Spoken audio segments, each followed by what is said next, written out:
நண்பர்கள் அனைவருக்கும் வணக்கம். இன்னைக்கு இந்த காணொளியில ஒரு அருமையான கதையை தான் நான் உங்ககிட்ட சொல்ல போறேன். கண்டிப்பா இந்த கதை உங்க எல்லாருக்குமே பிடிக்கும்னு நம்புறேன். முதல்ல இந்த கதையோட சுருக்கம் என்னன்றதை சொல்லிடுறேன். அனன்யா சர்மா அப்படின்ற ஒரு லேடி ஆபீசர் இருக்காங்கல்ல, மாவட்ட ஆட்சியரா ஒரு இடத்துல பொறுப்புக்கு வராங்க. இவங்களுமே இந்த இடத்துல எல்லாமே சரியா தான் நடக்குதான்றதை செக் பண்ணணும்னு நினைக்கிறாங்க. அதனால இவங்க அடையாளத்தை வெளிப்படுத்தாத மாதிரி சாதாரண உடையில வராங்க. அதாவது ஒரு சாதாரண ஆள் மாதிரி வந்துட்டு இருக்காங்க. அங்க இருக்க எல்லா விஷயத்தையும் கவனிச்சிட்டு இருக்காங்க. அப்ப டயர்ட்ல வந்து ஒரு கடையில ஜூஸ் குடிக்கலான்ற மாதிரி ஜூஸ் எல்லாம் குடிச்சிட்டு இருக்காங்க. அங்க இருக்கவரும் நல்ல விதமா ட்ரீட் எல்லாம் பண்ணிட்டு இருக்காரு. திடீர்னு பார்த்தா ஒரு இன்ஸ்பெக்டர் அங்க வந்து பிரச்சனை பண்றாரு. அந்த இன்ஸ்பெக்டர் என்ன மாதிரியான பிரச்சனை பண்றாரு, இவங்க அந்த பிரச்சனையை எப்படி சால்வ் பண்ணாங்க, இவங்களோட ஐடென்டிட்டியை இவங்க எப்ப வெளிப்படுத்தினாங்கன்னு சொல்றதுதான் மீதி கதை. கண்டிப்பா இந்த கதை உங்க எல்லாருக்குமே பிடிக்கும்னு நம்புறேன். ஏற்கனவே இதே மாதிரி நிறைய கதைகளை நம்ம சேனல்ல நம்ம போட்டிருக்கோம். அதெல்லாம் பார்க்கணும்னா நம்ம சேனலை சப்ஸ்கிரைப் பண்ணி வச்சுக்கோங்க. இந்த கதையை முழுசா பார்க்கறதுக்கு முன்னாடி இந்த வீடியோக்கு ஒரு லைக் போடுங்க. அப்பதான் உங்களை மாதிரி பாக்குற நிறைய பேர்கிட்ட இந்த வீடியோ கொண்டு போய் ரெக்கமெண்டேஷன்ல காட்டும். அதுக்காக தான் சொல்றேன். இப்ப நம்ம வந்து கதைக்குள்ள வந்துடலாம். கதையோட தொடக்கமே அனன்யா சர்மான்னு ஒருத்தங்களை காட்டுறாங்க. இவங்க இதுக்கு முன்னாடி ஒரு பகுதியில இருந்திருப்பாங்க. அங்கேயும் ரொம்ப நேர்மையா தான் செயல்பட்டு இருப்பாங்க. இப்ப புதுசா இந்த பகுதிக்கு வந்திருக்காங்க. இந்த பகுதியில எல்லாமே சரியா இருக்கான்றத முதல்ல நம்ம செக் பண்ணோம். அதாவது நம்ம தான் வந்திருக்கோன்றது நிறைய பேருக்கு தெரிஞ்சிருக்காது. ஆபீசர்ஸ்லயே நிறைய பேருக்கு இன்னும் தகவல் போயிருக்காது. அப்படி இருக்கும் போது எல்லாருமே சரியா அவங்களோட வேலையை செய்யறாங்களான்றத கண்காணிக்கிறதுக்கு இதுதான் சரியான டைம். ஒரு 3 நாள் வந்து நம்ம எல்லா இடத்தையும் சுத்தி பார்க்கலாம், இங்க தப்பு நடக்குதுன்றதை கண்டுபிடிக்கலான்ற ஒரு ஐடியால இருக்காங்க. சோ இப்ப அனன்யா சர்மா இருக்காங்கல்ல, சாதாரண சாரிக்கு மாறிடுறாங்க. சரி, மார்க்கெட்ல இருந்து ஆரம்பிப்போம், எல்லா பகுதியும் சுத்தி பார்ப்போம்ன்ற மாதிரி யோசிக்கிறாங்க. இப்ப மார்க்கெட்ல எல்லாமே சரியா இருக்கா, அதாவது கடையில வந்து எப்படி சுத்தமா தான் பாத்துக்கிறாங்களா, இந்த எல்லா விஷயத்தையும் கவனிச்சுக்கிட்டே தான் போயிட்டு இருக்காங்க. அப்படி இவங்க மார்க்கெட்ல அலைஞ்சிட்டு இருக்காங்கல்ல, ஒரு ஸ்டேஜ்ல டயர்ட் ஆயிடுறாங்க. ஒரு ஜூஸ் குடிச்சா என்னன்ற மாதிரி யோசிக்கிறாங்க.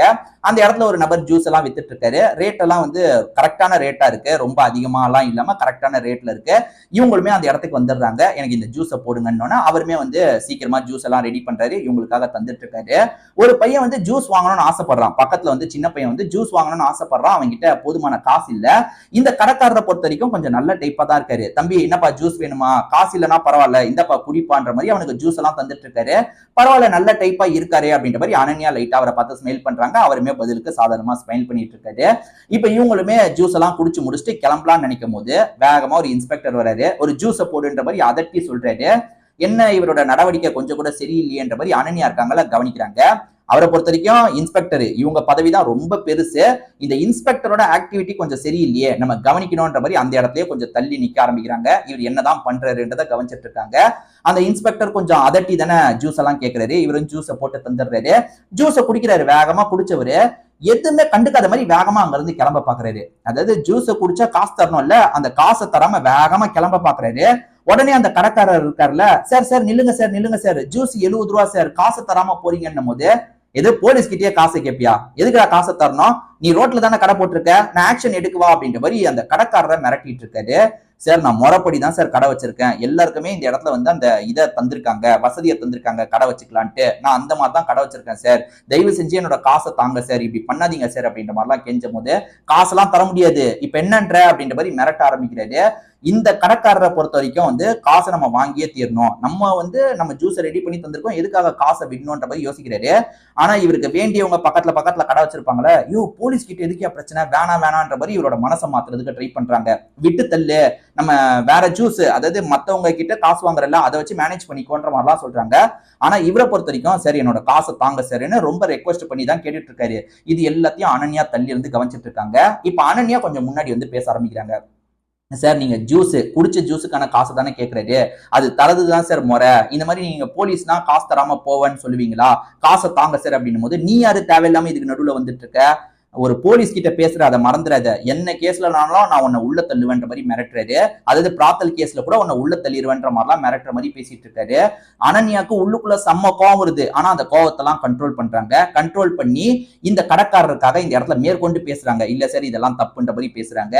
முதல்ல வந்து எல்லாருமே வந்து விட்டுருன்ற மாதிரி அந்த கடைக்காரர் கிட்ட வந்து சொன்னாங்கல்ல, இப்ப எல்லாருமே ஒவ்வொருத்தரா பேச ஆரம்பிக்கிறாங்க. ஏன்னா வந்து இந்த கடைக்காரர் இவ்வளவு பிரச்சனை பண்ணும்போது இவங்களுக்குமே தைரியம் வருது. பரவாயில்ல, ஒருத்தன் தைரியமா கேட்கறான், இது தொல்லையா போயிருச்சு, நம்ம கடைக்கும் வராரு, இந்த மாதிரி பண்றாரு, அதே மாதிரி மாமூல்னு அடிக்கடி காசு வாங்கிட்டு இருக்காங்க, இதெல்லாம் நிறுத்தணும், இதுக்கான வாய்ப்புன்ற மாதிரி கொஞ்சம் கொஞ்சமா குரல் கொடுக்க ஆரம்பிக்கிறாங்க. சார், நீங்க பண்ணது தப்பு சார், ஒழுங்கா காசு தாங்க சார் அப்படின்ற மாதிரி நிறைய பேர் குரல் கொடுக்கும் போது இந்த இன்ஸ்பெக்டருமே வந்து என்னடா எல்லாருக்கும் அவ்வளவு தைரியம் வந்துருச்சா, எங்க இருந்துடா இந்த தைரியம் வந்தது அப்படின்ற மாதிரி பயங்கரமா கோவப்பட்டு அவங்களை திட்டுற மாதிரிலாம் பேசிட்டு இருக்காரு. இப்ப இவங்க இருக்காங்கல்ல, நீங்க காசை தந்துட்டு தான் இங்க இருந்து போகணுன்ற மாதிரி முழக்கம்லாம் இட ஆரம்பிச்சிடுறாங்க. யாரு, நம்ம அனன்யா முழக்கம் இடுறாங்க. அனன்யா முழக்கம் இட ஆரம்பிச்சோன்னா எல்லாருமே கூட சேர்ந்து அப்படி பண்ண ஆரம்பிச்சிடுறாங்க. இவருக்குமே ஒரு ஸ்டேஜ்ல பயம் வருது, ஐயோ இது கொஞ்சம் பெரிய பிரச்சனையா மாறிடுச்சுன்னா, ஏன்னா இவரை தாண்டி நிறைய ஆபீசர்ஸ் இருக்காங்க, எஸ்பி வரைக்கும் இந்த பிரச்சனை போயிருச்சுன்னா என்ன பண்றது அப்படின்ற மாதிரிலாம் யோசிக்கிறாரு. அப்படி யோசிச்சவரு தேவையில்லாம பிரச்சனை பண்ணாதீங்க, அதுக்கப்புறம் வந்து ஏதாவது பொய் கேஸ் போட்டு உங்களை உள்ள தள்ளிடுவேன்ற மாதிரி வார்னிங் எல்லாம் கொடுக்குறாரு. சார் நாங்க அதெல்லாம் என்ன வந்தாலும் நாங்க சமாளிச்சுக்கிறோம், நீங்க காசை தந்து தான் சார் இங்க இருந்து போகணுன்ற மாதிரி சொல்றாங்க. இவருக்கு இப்ப காசு தரது பிரச்சனை இல்ல, இந்த ஜூஸுக்கான காசை கூட தந்துடலாம். ஆனா வந்து இப்ப நம்ம காசு தந்தோம்னா நம்ம இறங்கி போயிட்டோன்ற மாதிரி நினைப்பாங்களே, அதுக்கு என்ன பண்றதுன்னு யோசிக்கிறாரு. இவருக்கு வேண்டிய கொஞ்சம் மேல் அதிகாரிகள் இருப்பாங்கல்ல, ஏசிபி லெவல் ஆபீசர்ஸ் எல்லாம் இருப்பாங்க, டிசிபி ஏசிபி அந்த மாதிரிலாம் இருப்பாங்கல்ல, அவங்கள தெரிஞ்சவங்க இருப்பாங்க, அவங்க மூலியமா இந்த சிச்சுவேஷனை ஹேண்டில் பண்ண முடியுமா, ஒரு ஃபோர்ஸ் இங்க வர வச்சா என்னன்ற மாதிரிலாம் யோசிக்கிறாரு. இருங்கடா உங்க எல்லாரையும் என்ன பண்றேன் பாடுறா, எனக்கு தெரிஞ்சவங்களை வர வைக்கிறேன்டா, அவங்க சமாளிச்சுப்பாங்க அப்படின்ற மாதிரி டீமை வர வச்சிடுறாரு. கொஞ்ச நேரத்துல டீமை சேர்ந்தவங்க வந்துடுறாங்க, எல்லாருமே சேர்ந்த மாதிரி ஒழுங்கா இங்க இருந்து கலைஞ்சு போயிடுங்க அப்படின்ற மாதிரிலாம் அங்க இருக்க மக்களை கலைக்கிறதுக்கு ட்ரை பண்றாங்க. இருந்தாலுமே அந்த இடத்துல அனன்யா என்ன பண்றாங்கன்னா முன்னாடி வந்து நிக்கிறாங்க. சார் நீங்க என்ன பண்ணாலும் சரி, நீங்க வந்து பண்ணது தப்பு, அந்த தப்புக்காக இவர்கிட்ட மன்னிப்பு கேட்கணும், காசை தந்து தான் இங்க இருந்து போகணுன்ற மாதிரி சொல்றாங்க. ஆமா ஆமான்ற மாதிரி எல்லாருமே கத்த ஆரம்பிச்சிடுறாங்க.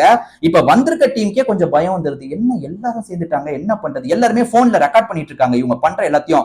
முடிஞ்ச அளவுக்கு இங்க இருக்க ஆபீசர்ஸ் என்ன பண்றாங்கன்னா போனை இறக்கு அப்படின்ற மாதிரிலாம் மிரட்டிட்டு இருக்காங்க. அதை தாண்டிய நிறைய பேர் போன்ல ரெக்கார்ட் எல்லாம் பண்ணிட்டு இருக்காங்க. இப்படியே போயிட்டு இருக்கும் போது ஒரு ஸ்டேஜ்ல இவ்வளவு நேரம் வந்து கை வைக்காம தான் இருந்திருப்பாரு, ஆளுங்களை அடிக்காம தான் இருந்திருப்பாரு. இப்ப அந்த இன்ஸ்பெக்டர் இருக்காரு பாத்தீங்களா, அந்த கடைக்காரரை போட்டு அடிக்க ஆரம்பிச்சிடுறாரு. இவனுக்கு விழுந்த அடி இப்போ உங்க எல்லாருக்குமே விழும், என்ன சொல்றீங்க அப்படின்ற மாதிரிலாம் மிரட்ட ஆரம்பிக்கிறாரு. இப்படி அடிக்க ஆரம்பிச்சோன்னா அனன்யா இதுக்கு மேல எதுவும் பண்ண முடியாது, இவ்வளவு நேரம் வந்து நம்ம போராடணும், இவங்க வந்து வேற மாதிரி நம்மளை தடுத்தா பரவாயில்ல, அடிக்கவே ஆரம்பிச்சிட்டாங்க, இது செட் ஆகாதுன்ற மாதிரி ஒரு ஸ்டேஜ்ல இப்ப போன் எடுத்துட்டு கொஞ்சம் தள்ளி போறாங்க. உங்களை தூண்டி விட்டு பாருங்க, இப்ப வந்து அவ யார்கிட்டயோ ஹெல்ப் வாங்கிட்டு அவ மட்டும் தப்பிக்கலான்னு பாக்குறா அப்படின்ற மாதிரிலாம் இன்ஸ்பெக்டர் நக்கலா பேசிட்டு இருக்காரு. இவங்க யாருக்கு கால் பண்றாங்கன்னு தெரியல. கொஞ்ச நேரத்துல பார்த்தா அந்த இடத்துக்கு வந்து எஸ்பி வராரு. எஸ்பியை பாக்குற எல்லாருமே ஷாக் ஆயிடுறாங்க. இப்ப எஸ்பி கிட்ட சமாளிக்கிற மாதிரிலாம் பேசிட்டு இருக்காங்க. சார் இந்த மாதிரி இவனுங்க வேணும்ட்டே பிரச்சனை பண்ணிட்டு இருக்காங்க சார், அதனாலதான் வந்து நாங்க கலைக்கிறதுக்காக வந்தோன்ற மாதிரிலாம் சொல்லிட்டு இருக்கும் போது எஸ்பி கிட்ட நேரடியா வந்து அனன்யா பேச ஆரம்பிக்கிறாங்க. சார் இங்க இதுதான் நடந்தது, இவங்க இந்த மாதிரிலாம் பண்ணிட்டு இருக்காங்க, நான் தான் இந்த இடத்துக்கு வந்திருக்க மாவட்ட ஆட்சியர்னு சொல்றாங்க. இதை கேட்கிற எல்லாருமே ஷாக் ஆயிடுறாங்க, இது இவங்க மாவட்ட ஆட்சியரா அப்படின்ற மாதிரிலாம் யோசிச்சுட்டு இருக்காங்க. இப்ப இந்த இன்ஸ்பெக்டர் சமாளிக்கிறதுக்கெல்லாம் ட்ரை பண்றாரு. சார் மேடம் வந்து சரியா கவனிக்கல சார், மேடம் சொல்ற மாதிரிலாம் இல்ல சார், நான் சாதாரணமா தான் சார் இவங்க கிட்ட பேசினேன்னு சமாளிக்கிறதுக்கு ட்ரை பண்றாரு.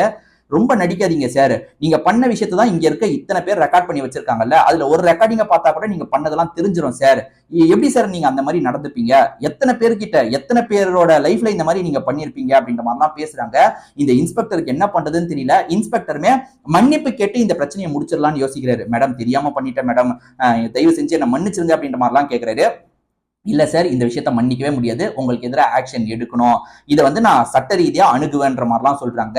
இவருமே வந்து எஸ்பி கிட்ட எல்லாம் பேசி பாக்குறாரு. சார் நீங்க ஏதாவது சொல்லுங்க சார் ப்ளீஸ் சார், என்னோட குடும்பமே என்ன நம்பிதான் இருக்குன்ற மாதிரிலாம் சென்டிமெண்டா பேசுறாரு. எல்லாருக்குமே குடும்பம் அவங்கள நம்பிதான் சார் இருக்கு, அடுத்தவங்க கிட்ட இருந்து அடிச்சு புடுங்கும் போதெல்லாம் அது தெரியலையான்ற மாதிரி இவங்க கேட்கறாங்க. இப்ப எவிடன்ஸ் எல்லாம் வந்து மக்கள் இங்க ரெக்கார்ட் பண்ண எவிடன்ஸே இருக்குல்ல, அவங்க கிட்ட இருந்து தேவையான எவிடன்ஸ் எல்லாம் வாங்குறாங்க. கோர்ட்டுக்கு இதை நான் கொண்டு போவேன்னு சொன்னாங்க பாத்தீங்களா, அதே மாதிரி கோர்ட்டுக்கு கொண்டு வந்துடுறாங்க. அவருமே வந்து கோர்ட்டுல என்னென்னமோ பேசி நான் தெரியாம பண்ணிட்டேன் என்ன மன்னிச்சிருங்கன்ற மாதிரிலாம் கேட்டு பாக்குறாரு. ஆனா எவிடன்ஸ்ல இருந்து எல்லாமே ஜட்ஜி கிட்ட காட்டப்படுது பாத்தீங்களா, ஜட்ஜுமே இதெல்லாம் பார்த்து கடுப்பாயிடுறாரு. சட்டத்தை உங்க விருப்பத்துக்கு நீங்க வளைச்சிப்பீங்களா, அதாவது நீங்க வந்து முறைப்படி காசு தந்தாலே பிரச்சனை முடிஞ்சிருச்சு, இந்த மாதிரி எத்தனை பேர்கிட்ட நீங்க ஏமாத்தி மாமூலுன்ற பேர்ல ஏமாத்தி இருப்பீங்க, உங்களை மாதிரி வந்து அதிகாரிங்க இருக்கிறதுனால தான் போலீஸே எல்லாருமே ரொம்ப மோசமா பேசிட்டு இருக்காங்க, கண்டிப்பா உங்களை வந்து நான் பணி நீக்கம் பண்றேன் அப்படின்ற மாதிரி ஜட்ஜுமே தீர்ப்பு தராரு. இந்த இன்ஸ்பெக்டருமே வந்து ஐயோ இப்படி ஆயிடுச்சுன்ற மாதிரி பயங்கரமா ஃபீல் பண்ணிட்டு இருக்காரு. ஃபீல் பண்ணிக்கிட்டே போறாரு, இவ இப்படி பண்ணிட்டாலே, அதாவது வந்த ஆபீசரான அனன்யா இப்படி பண்ணிட்டாங்களே அப்படின்ற மாதிரி கடுப்புல தான் அந்த இடத்த விட்டு போறாரு. இந்த மாதிரி ஆளுங்களுக்கு தண்டனை வாங்கி தந்தாதான் இன்னொருத்தருக்கு பண்ணுன்ற எண்ணம் வராது, இதுக்கப்புறம் வந்து நான் ஸ்ட்ரிக்டா தான் இருப்பேன், அதனால இங்க இருக்க எல்லாருமே கவனமா இருந்துக்கோங்க, மக்களை எந்த ஒரு விதத்திலையும் நீங்க காயப்படுத்தக்கூடாது, அப்படி காயப்படுத்தினா நான் முன்னாடி வந்து நிப்பன்ற மாதிரிலாம் பேசுறாங்க. மக்கள் முன்னாடி வச்சுதான் இந்த விஷயத்தெல்லாம் பேசிட்டு இருக்காங்க. இப்ப மார்க்கெட்ல இருக்க மக்கள் எல்லாருமே இந்த மேடம் வந்து நமக்காக இவ்வளவு பெரிய விஷயத்த பண்ணிருக்காங்கன்ற மாதிரி எல்லாருமே கரகோஷத்தெல்லாம் எழுப்பிட்டு இருக்காங்க. அனன்யாவும் அங்க இருந்து கிளம்பி போறாங்க. இதோடய இந்த கதை முடியுது. கண்டிப்பா இந்த கதை உங்க எல்லாருக்குமே பிடிச்சிருக்கோம்னு நம்புறேன். இதே மாதிரி நிறைய கதைகளை நம்ம சேனல்ல நம்ம ஏற்கனவே போட்டிருக்கோம். அதெல்லாம் பார்க்கணும்னா நம்ம சேனலை சப்ஸ்கிரைப் பண்ணி வச்சுக்கோங்க. அதே மாதிரி இந்த வீடியோ உங்களுக்கு பிடிச்சிருந்ததுன்னா ஒரு லைக்கை போடுங்க. அப்பதான் உங்களை மாதிரி பார்க்குற நிறைய பேர்கிட்ட இந்த வீடியோ கொண்டு போய் சேர்க்கப்படும். அதுக்காக தான் சொல்றேன். திரும்பி வேற ஒரு காணொலியில நான் உங்களை பார்க்கறதுக்காக வரேன். இப்போ உங்ககிட்ட இருந்து விடைபெறேன். நன்றி, வணக்கம்.